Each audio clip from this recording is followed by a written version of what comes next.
अब है कौन सा टॉपिक है, समास। समास पढ़ेंगे हम। देखो समास को अगर विज्ञा करेंगे तो सम धन आस, इसमें सम उपसर्ग होता है, अस धातु होती है और घई प्रत्यय होता है। सम उपसर्ग अस प्रत्यय वो सम उपसर्ग अस धातु और घई प्रत्यय होता है। ठीक है। अनेक पदानाम एक पदी भवनम समासा, अनेक पदानाम एक पदी भवनम समासा, अनेक पदों का एक पद हो जाना ही समास कहलाता है। ठीक है। समसनम समासा, यानी कि समसनम मतलब होता है संक्षेपीकरण, संक्षेपीकरण को समास कहते हैं। अनेक पदों का एक पद हो जाना समास कहलाता है। इसको क्या कहेंगे संस्कृत में, अनेक पदानाम एक पदी भवनम समासः। संक्षेपीकरण को समास में क्या कहेंगे, समसनम समासः। समास विग्रह आ जाओ। समास विग्रह दो प्रकार के होते हैं, लौकिक विग्रह और अलौकिक विग्रह। ठीक है। लौकिक विग्रह विभक्ति लगा करके बनते हैं और अलौकिक विग्रह प्रत्यय लगा करके बनते हैं। हम लोग को लौकिक विग्रह पढ़ना है। ठीक है। ठीक है। समस्त पद या सामासिक पद किसे कहते हैं, समस्त पद या फिर सामासिक पद। समास होने पर जो शब्द बनता है उस शब्द को कहते हैं समस्त पद या फिर सामासिक पद। ठीक। जैसे अब आ जाते हैं समास के भेद। समास के 6 भेद होते हैं। समास के कितने भेद होते हैं, 6 भेद होते हैं। जो यूपी टेट के लिए जो माना जाएगा, जो माध्यमिक शिक्षा ने माना है, वो कितने होते हैं, 6 होते हैं। वैसे समास के भेद हम लोग कितने पढ़ेंगे, 6 भेद पढ़ेंगे। लेकिन लघु सिद्धांत कौमुदी में वरदराज ने लघु सिद्धांत कौमुदी में बताए हैं इसके 5 भेद। कितने भेद बताए लघु सिद्धांत कौमुदी में, 5 भेद बताए हैं। किसने बताए हैं, लघु सिद्धांत कौमुदी को लिखा किसने है, वरदराज ने। जबकि सिद्धांत कौमुदी किसने लिखी है, भट्टोजी दीक्षित ने। भट्टोजी दीक्षित ने समास के कितने भेद बताए हैं, 4 भेद बताए हैं, क्योंकि इन्होंने तत्पुरुष का भेद कर्मधारय और कर्मधारय का भेद दिगु है, इसलिए इन्होंने 4 भेद बताए हैं। तो देखो समास के भेद कितने हैं, 6, जो कि हम लोग को पढ़ने हैं। लेकिन अगर पूछा जाए कि लघु सिद्धांत कौमुदी के हिसाब से समास कितने हैं, तो 5 हैं। लघु में तुम छोटा कर दो तो लघु हो गए, 5 हो गए। ठीक है। और सिद्धांत कौमुदी में, इसमें तो लघु भी नहीं है तो एक और कम हो गया, तो 4 हो गए। लघु वो सिद्धांत कौमुदी किसने लिखी, भट्टोजी दीक्षित ने। और लघु सिद्धांत कौमुदी किसने लिखी है, वरदराज ने। समास के भेद कौन कौन से होते हैं, अव्ययी भाव समास, तत्पुरुष समास, द्वंद्व समास, द्विगु समास, कर्मधारय समास और बहुव्रीहि समास। कर्मधारय और द्विगु समास जो होते हैं वो तत्पुरुष समास के ही भेद होते हैं। कर्मधारय और द्विगु समास तत्पुरुष समास के ही भेद माने जाते हैं। तो पहला हम लोग पढ़ेंगे अव्ययी भाव समास। अव्ययी भाव समास का सूत्र क्या है, पूर्व पदार्थ प्रधानो अव्ययी भावा। पूर्व पदार्थ जिसमें प्रधान होता है उसमें अव्ययी भाव समास होता है। पहले पद जहाँ पर पे प्रधान होता है, पूर्व पदार्थ प्रधानो अव्ययी भावा। ठीक है। और सूत्र दूसरा कौन सा है, अव्ययम विभक्ति समीप समृद्धि। ठीक है। अव्ययम विभक्ति समीप समृद्धि व्यर्धा, ये सब जो है इससे रिलेटेड है। अब सुनो, इसके उपसर्ग में क्या कन्वर्ट होते हैं वो देखना है सिंपली। ठीक है। तो ये इस सूत्र से अव्ययम विभक्ति समीप समृद्धि, इस वाले सूत्र से होता है। ये सूत्र काफी बड़ा है तो पूरा नहीं याद करना है, तो इसमें केवल ये याद रखना है। देखो इसमें जब समास में होता है अधि, जैसे अधि, और अधि का क्या हो जाता है, इति। जैसे अधिहरम, अब हम क्या करेंगे, विग्रह करेंगे, तो अधि का क्या हो जाता है, इति। और हरिम में आ जाएगा कौन सी विभक्ति, सप्तमी विभक्ति, तो हरऊ इति, समास विग्रह हो जाएगा हरऊ इति। अधिहरम का हो जाएगा हरऊ इति। अधि उपसर्ग के आने पर शब्द में सप्तमी विभक्ति हो जाती है और अधि उपसर्ग इति में बदल जाता है। काय में बदल जाता है, इति में बदल जाता है। अब इसको शॉर्ट फॉर्म में कैसे लर्न करोगे, देखो अधि का क्या हो जाता है, इति हो जाता है। और इसमें अधि उपसर्ग अगर है तो उसमें विभक्ति कौन सी आएगी, शब्द में सप्तमी विभक्ति आती है। ठीक है। और उप मतलब होता है देखो क्या, समीप, तो इसका विग्रह करने पर क्या आ जाएगा, समीपम। और विभक्ति कौन सी होगी, षष्ठी विभक्ति होगी। देखो सप्तमी विभक्ति केवल अधि उपसर्ग के साथ आती है, बाकी सारे उपसर्ग के साथ में आती है षष्ठी विभक्ति। और एक उपसर्ग और आएगा जिसमें आती है, देखो यथा उपसर्ग में, यथा का अगर वो करेंगे विग्रह तो उसका हो जाएगा अनतिक्रम्य। अनतिक्रम्य ये हमेशा जो होता है, अनतिक्रम्य के साथ में जो शब्द लगा होता है यथा के साथ में, तो वो हमेशा नपुंसक लिंग में होगा और हमेशा एक वचन, प्रथमा विभक्ति एक वचन में होगा। ठीक है। और हमेशा नपुंसक लिंग में होगा, यथा उपसर्ग जब भी लगा होगा तब। तो फिर और यथा का विग्रह क्या हो जाता है, अनतिक्रम्य हो जाता है। तो याद देखो क्या है, अधि का इति, अधि के साथ में विभक्ति कौन सी, सप्तमी। ठीक है। उप का समीपम, सु मतलब क्या होता है, समृद्धि, सु समृद्धि हो जाता है विग्रह करने पर। दू या फिर दुर, दू या फिर दुर मतलब समझ में आ रहा है ना, बुरा होना, तो उसको हो जाएगा व्यर्दी। दू या दुर का हो जाता है व्यर्दी। नी या फिर निर का हो जाता है अभाव। नी मतलब क्या होता है, कमी। नी या निर मतलब अभाव। ठीक है। दू या दुर का व्यर्दी। ठीक है। अति का अत्यय, अति से समझ में आ रहा है, अत्यय, अति का आधा कर दो, ता ई हटा दो, आधा ता में या लगा दो, अति का अत्यय। अनु का पश्चात हो जाता है। ठीक है। यथा का अनतिक्रम में हो जाता है, लेकिन यथा उपसर्ग अगर होता है तो वो हमेशा नपुंसक लिंग में पहले तो होगा शब्द। ठीक है। और जब इसका विग्रह करेंगे तो हमेशा शब्द में प्रथमा विभक्ति एक वचन लिखेंगे। ठीक है। और सा क्या हो जाता है, सादृश्य। तो अधि का इति, उप का समीपम, सु का समृद्धि, दू या दुर का हो जाता है व्यर्दी, नी या निर का हो जाता है अभाव, अति का अत्यय, अनु का पश्चात, यथा का अनतिक्रम, और सा का हो जाता है सादृश्य, सादृश्य। जैसे एक एक एग्जाम्पल देख लो इसके। जैसे अधिहरिम, अधिहरिम का हो जाता है हरौ इति। ठीक है। अधिकृष्णम, कृष्णे इति, सप्तमी विभक्ति लग रही है और इति लग रहा है। ठीक है। इधर आ जाओ, उपकृष्णम, कृष्णस्य समीपम, उपकृष्णम ने कृष्णस्य समीपम। ठीक है। उपगंगम, गंगाया समीपम, गंगा के समीप। ठीक। और समृद्धि, सु उपसर्ग अगर लगा होगा, सुमद्रम, तो कौन सी षष्ठी विभक्ति है, देखो, मद्राणाम, सु का हो जाएगा समृद्धि, सुछात्रम, छात्राणाम समृद्धि। ठीक। अगला है, अगर दू उपसर्ग लगा होगा, दू यवनम, यवनानाम व्यर्दी, दू काय में होता है, व्यर्दी में चेंज हो जाता है। दुर्भिक्षणम, दुर्भिक्षम, भिक्षाणाम व्यर्दी। ठीक है। और अगर नी उपसर्ग लगा होता है तो नी का क्या होता है, अभाव। निर्जनम, निर्जनम, जनानाम अभावः। निर्दोषाम, निर्दोषम का क्या हो जाएगा, दोषाणाम अभावः। निर्विघ्नम, विघ्नानाम अभावः। ठीक। और अत्यय से वो अगर अति उपसर्ग होता है तो अति कन्वर्ट होता है विग्रह में अत्यय। अति हिमम, हिमस्य अत्यय, हिमस्य अत्यय। अति रोगम, रोगस्य अत्यय। ठीक। अगर अनु उपसर्ग लगा होता है तो अनु का विग्रह में करने पर पश्चात हो जाता है। अनु हरि, हरे पश्चात। अनु रामम, रामस्य पश्चात। अनुरथम, रथस्य, अनुरथम, रथस्य पश्चात। ठीक। और अगर यथा लगा होता है तो देखो, यथाशक्ति, यथा बलम, ये कैसे नपुंसक लिंग में हमेशा होता है, पहली बात। दूसरी चीज, इसका जो शब्द में बनेगा, शब्द यथाशक्ति, यथा उपसर्ग का क्या हो जाता है, अनतिक्रम में हो जाता है। तो और शब्द कैसा होता है, नपुंसक लिंग में प्रथमा विभक्ति एक वचन। तो क्या हो जाएगा, यथाशक्ति का शक्तिम अनतिक्रम में, यथा बलम, बलम अनतिक्रम।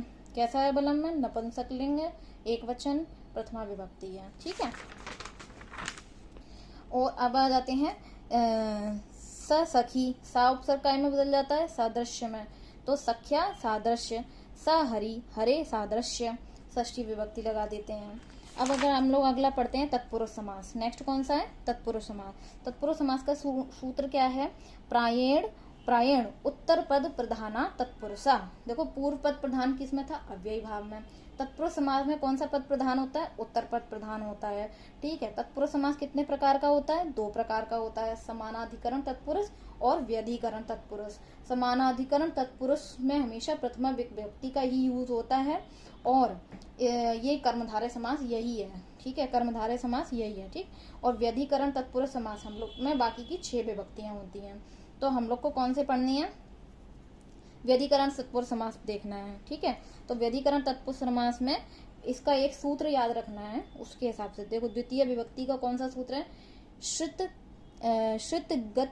श्रितगत पतित अत्यस्त प्राप्त आपन्नई।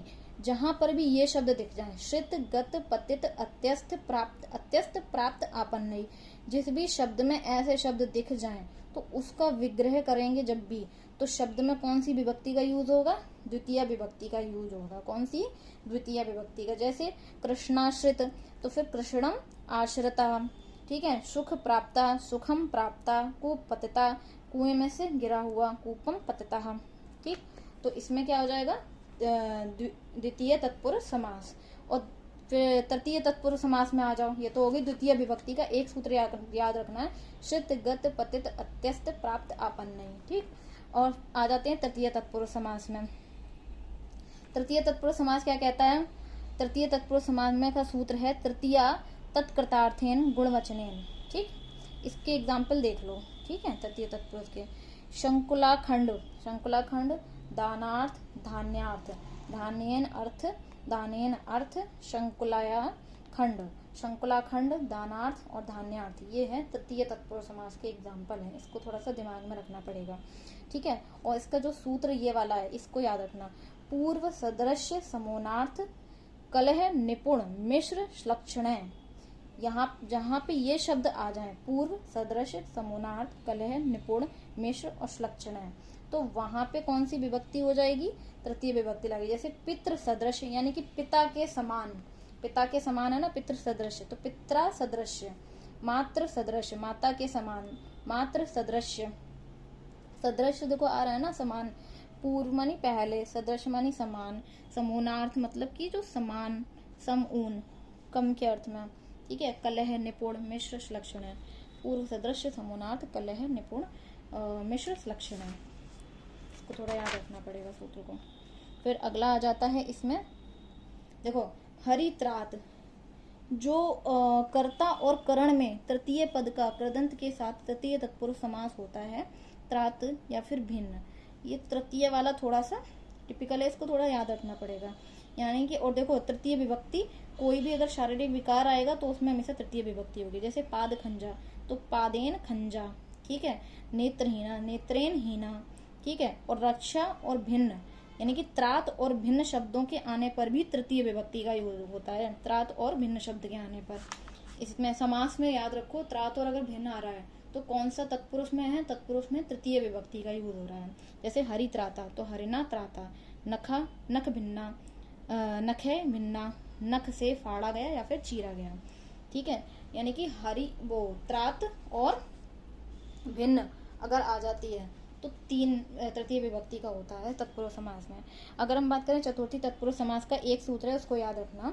इसमें क्या आ जाएगा? देखो चार लोग मिलकर के ही दारू पीते हैं। जब दारू कोई पीने बैठता है तो वो चार लोग मिलकर, इसको ट्रिक याद रखो, दारू पीने के लिए चार लोग मिलकर के दारू पीते हैं और बलि दिए गए हुए बकरे को खाते हैं चार लोग मिलकर के, और सुख में रहते हैं, फुल मस्ती अपना पूरा सुख में रहते हैं, और उनका खूब हित भी होता है। पता नहीं भाई कैसे होता है, चार लोग मिलके दारू भी पीते हैं, बलि दिए हुए बकरे को भी खाते हैं और पूरा सुख में भी रहते हैं और उनका हित भी होता है, पता नहीं कैसे होता है।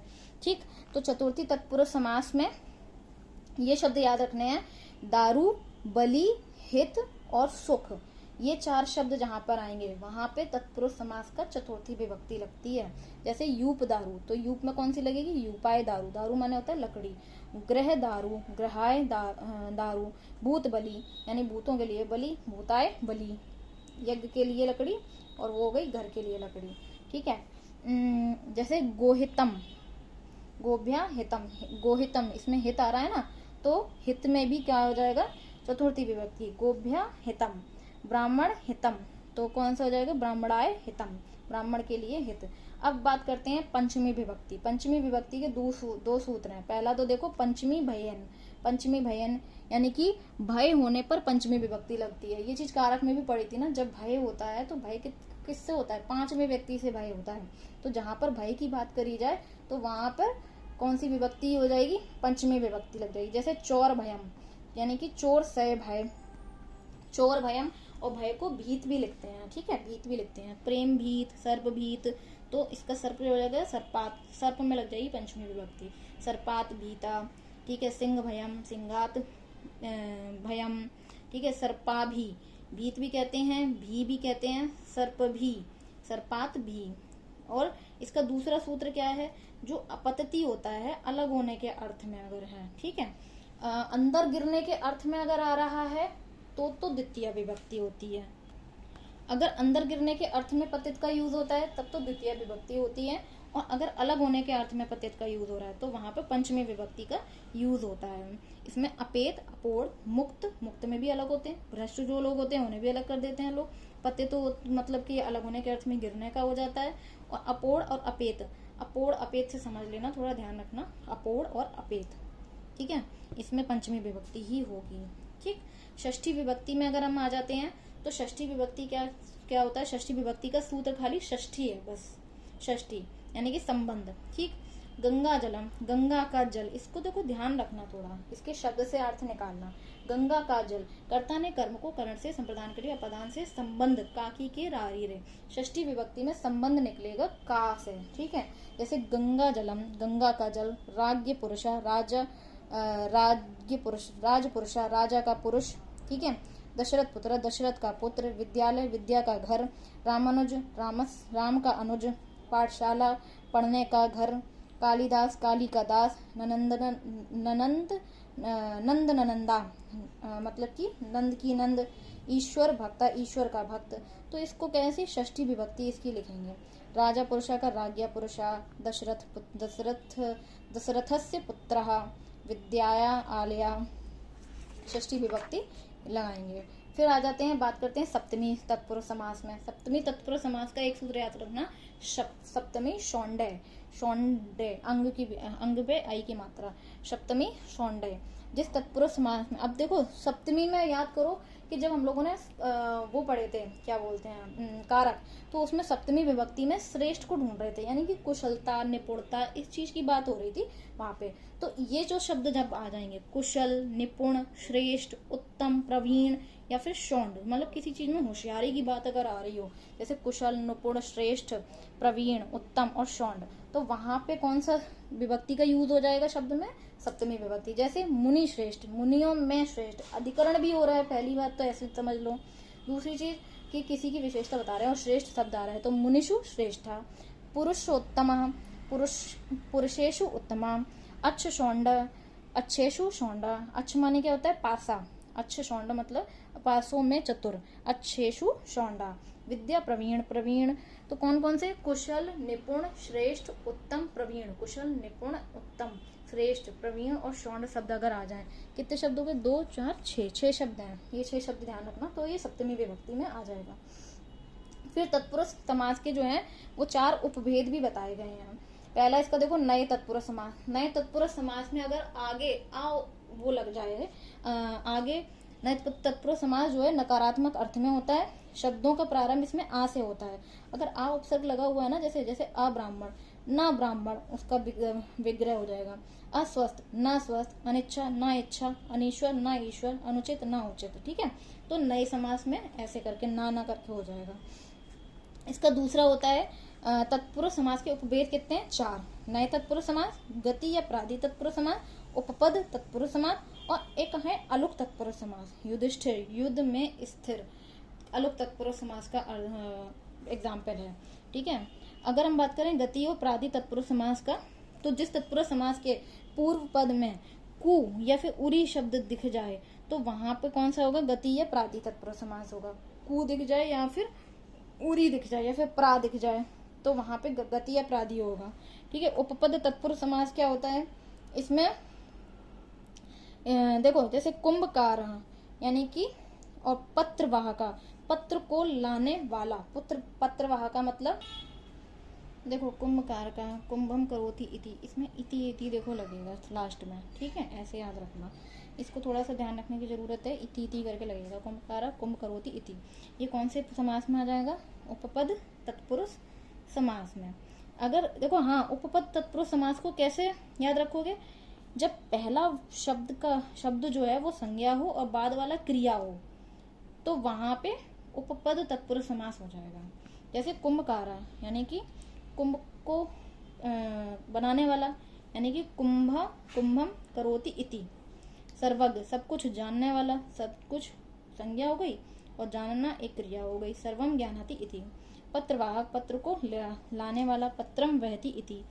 आगे संज्ञा हो और पीछे क्रिया है, तो वहां पे कौन सा हो जाएगा तत्पुरुष समास, उपपद तत्पुरुष समास हो जाता है। ठीक। अलुक तत्पुरुष समास क्या होता है, अलुक का अर्थ है न लुक, अर्थात लोप का ना होना। जिस समास में विभक्ति का लोप नहीं होता उसे अलुक समास कहते हैं। जैसे युधिष्ठिर, युधि धन स्थिर, यानी कि देखो युधिष्ठिर का मतलब होता है युद्ध में स्थिर, और इसमें देखो कुछ लोप नहीं हो रहा, जैसा है एज इट इज रख दिया, युधिष्ठिर, युधि धन स्थिर, है ना, सप्तमी विभक्ति एक वचन है इसमें युधिष्ठिर में। खेच रहा, खे सप्तमी विभक्ति और चरहा, आकाश में विचरण करने वाले, खेचरा। फिर इसके बाद में आ जाते हैं कर्मधारय समास। समानाधिकरण तत्पुरुष समास भी कहते हैं कर्मधारय समास को, समानाधिकरण तत्पुरुष समास। तत्पुरुष समास के समानाधिकरण भेद को कर्मधारय समास कहते हैं। ठीक है, इसमें पूर्व पद और उत्तर पद दोनों में समान विभक्ति लगी रहती है। पूर्व पद और उत्तर पद दोनों में कौन सी विभक्ति लगी होगी? प्रथमा विभक्ति होगी। कर्मधारय समास में हमेशा प्रथमा विभक्ति ही होगी। ठीक है, और दोनों पदों में होगी।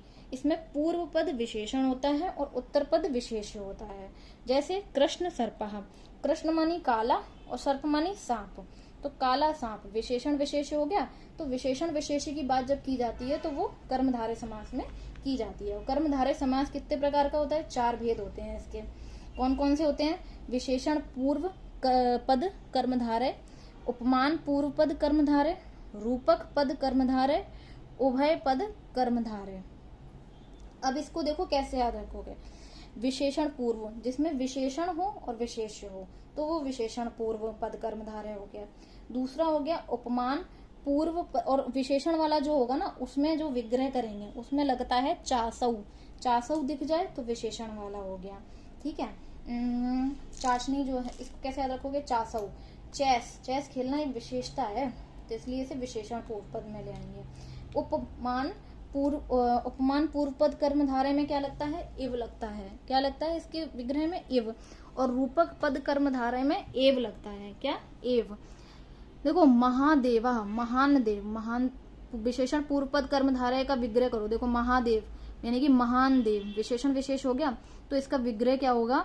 महान चासौ देवा, महान चासौ देवा। श्वेत वस्त्रम यानी कि सफेद वस्त्र, हिंदी में देखो सफेद वस्त्र हो गया, तो इसका विग्रह होगा श्वेतम चासौ वस्त्रम। श्वेतम चासौ, और हमेशा प्रथमा विभक्ति एक वचन में वो रहेगा। मधुर फलम, मधुर है ना फलम, तो मधुरम चासौ फलम, मधुरम चासौ फलम। और इसका ऐसे भी हो सकता है श्वेतम वस्त्रम, सुंदरा बालका, मधुरम फलम, नीलम कमलम, ऐसे भी वो लिख सकते हैं। और नीलम चासौ कमलम ऐसे भी लिख सकते हैं। नील कमल को नीलम कमलम या फिर नीलम चासौ कमलम दोनों सही है। ठीक, महानदी यानी कि महानदी, तो इसका महानदी का महती नदी या फिर महती चासौ नदी। ठीक है, उपमान पूर्व पद क्या होता है? जिसमें तुलना हो रही होती है वो होता है उपमान, माने तुलना ही तो होता है। तो उपमान पूर्व पद कर्मधारय में तुलना होती है। जब उपमान वाचक शब्द का सामान्य शब्द सामान्य वाचक शब्द के साथ समान समास होता है तो उपमान पूर्व पद कर्मधारय। जैसे चंद्रमुख, चंद्रमा के समान जिसका है मुख, तो इसमें इव लग जाएगा। इव किस में लगेगा? उपमान कर्मधारय में। चंद्रमुख, चंद्रमा के समान मुख, तो चंद्र इव मुखम, इसमें इव शब्द का प्रयोग होता है। नरसिंह, नर इव सिंह, सिंह के समान नर। ठीक है, नर के समान सिंह। ठीक है, चंद्रोज्वल, चंद्र इव उज्ज्वल। फिर उसके बाद में रूपक पद कर्मधारय। रूपक पद कर्मधारय में क्या होता है? इसमें बीच में एव लगा होता है। मुख कमलम यानी कि मुखम एव कमलम, मुख और कमल। ठीक है, मुख रूपी कमल रूपी मुख। ठीक है, और आ जाता है परीक्षा पयोधी, परीक्षा एव पयोधी, परीक्षा रूपी सागर, परीक्षा रूपी सागर। फिर उभय पद कर्मधारय। उभय पद कर्मधारय में क्या होता है? उभय पद विशेषण कर्मधारय, इसमें दोनों पद विशेषण होते हैं। जैसे पीत कृष्णा, पीतः चासौ कृष्णा यानी पीतः कृष्णा यानी कि पीला और काला, इसमें दोनों शब्द कैसे होंगे? विशेषण होंगे, तो वो उभय पद विशेषण कर्मधारय होंगे। ठीक, शीतोष्णम, शीत और उष्णम, शीतम उष्णम या शीतम चासौ उष्णम, दोनों पद अगर विशेषण है तो वहां पे भी कर्मधारय है। और कौन सा है? उभय पद विशेषण कर्मधारय। फिर आ जाता है द्विगु समास। द्विगु समास में क्या लिखेंगे? द्विगु समास षष्ठी बहुवचन, इसमें समाहारा करके आएगा। ठीक है, संख्या पूर्वो समासः द्विगु, संख्या पूर्वो समासः, जिसका पूर्व पद संख्यावाची होता है तो वहां पे कौन सा समास होता है? द्विगु समास। जिस समास में पूर्व पद संख्यावाची हो द्विगु समास कहलाता है। यह कर्मधारय समास का उपभेद है। जैसे पंचवटी, जैसे इसका एग्जाम्पल क्या है? पंचवटी, पंचानाम वटानाम समाहारा, द्विगु समास में समाहार शब्द का यूज करते हैं। पंचानाम वटानाम समाहारा, पंचपात्रम पंचानाम पात्रानाम समाहारा, इसमें षष्ठी विभक्ति बहुवचन का यूज करते हैं। ठीक है। पंचामृत पंचानाम अमृतानाम समाहारा, षष्ठी विभक्ति बहुवचन का यूज करेंगे। शताब्दी शतानाम अब्दानाम समाहारा, तो ये कौन सा हो जाएगा? समाहार अगर आ रहा है तो द्विगु समास हो जाएगा। द्वंद्व समास की अगर हम बात करते हैं तो द्वंद्व समास में उभय पद प्रधान, दोनों पद जिसमें प्रधान होते हैं तो वो हो गया द्वंद्व समास।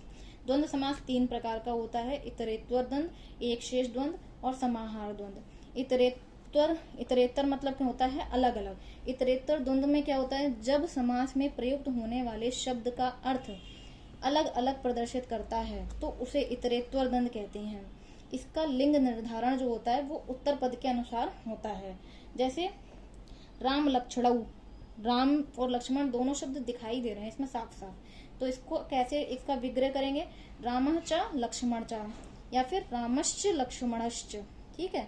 सीता रामऊ, दोनों शब्द अलग अलग दिख रहे हैं, सीता च रामा च, या फिर सीताश्च रामाश्च।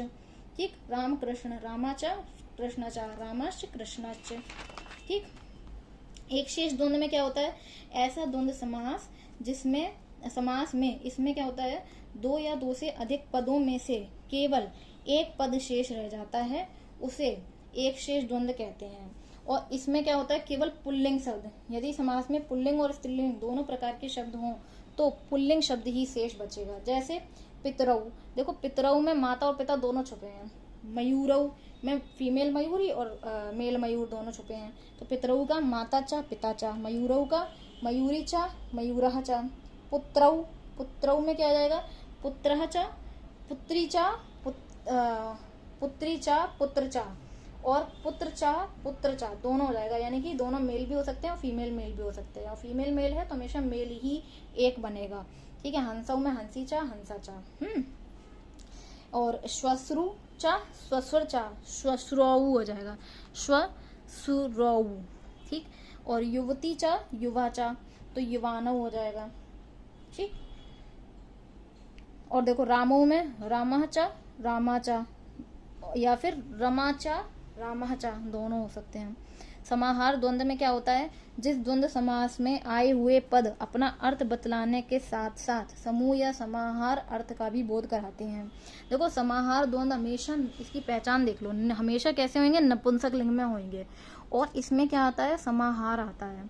जैसे पाड़ीपादम, पाड़ीपादम कौन से लिंग में है? नपुंसक लिंग में है। ठीक। पाड़ी चा पादम चा, और ये समूह को भी दर्शा रहा है, जैसे हाथ और पैरों का समूह। पाड़ी चा पादौ चा समाहारा। रथाश्वम रथाश्वम, रथा चा अश्वा चा, यानी कि रथों और घोड़ों का समूह। समाहार करके दिख रहा है ना, तो इसमें रथश्चा और अश्वचा। फिर आ जाता है बहुव्रीहि समास। बहुव्रीहि समास में क्या होता है? अन्य पदार्थ प्रधानो बहुव्रीहि, अन्य पदार्थ की जिसमें प्रधानता होती है वहां पे बहुव्रीहि समास होता है। बहुव्रीहि समास के विग्रह में एक चीज देख लेना, यस्य सह लिखा होगा, केवल बहुव्रीहि समास में ही होता है। बहुव्रीहि समास भी 2 प्रकार का होता है, समानाधिकरण और व्यधिकरण होता है। ठीक है। समानाधिकरण में क्या होता है? देखो पीता, इसके एग्जाम्पल समझ लो। पीताम्बरा पीतम अम्बरम यस्य सह, लंबोदरा लंबम उदरम यस्य सह, श्वेताम्बरम श्वेतम अम्बरम यस्य सह, यानी कि पीला है जिसका अंबर अर्थात कृष्ण भगवान, लंबोदर जिसका लंबा है उदर गणेश भगवान, श्वेतांबर जिसका सफेद है वस्त्र यानी कि सरस्वती माता। ठीक है। यशोधनम, यश है यशा धनम यस्य सह, यश है जिसका धन अर्थात राजा। नीलांबर नीलम अंबरम यस्य सह, यानी कि नीला है जिसका अंबर यानी कि बलराम। चंद्रशेखरे यस्य सह, यानी कि चंद्रशेखरा। चक्रपाणी चक्रम पाणौ यस्य सह।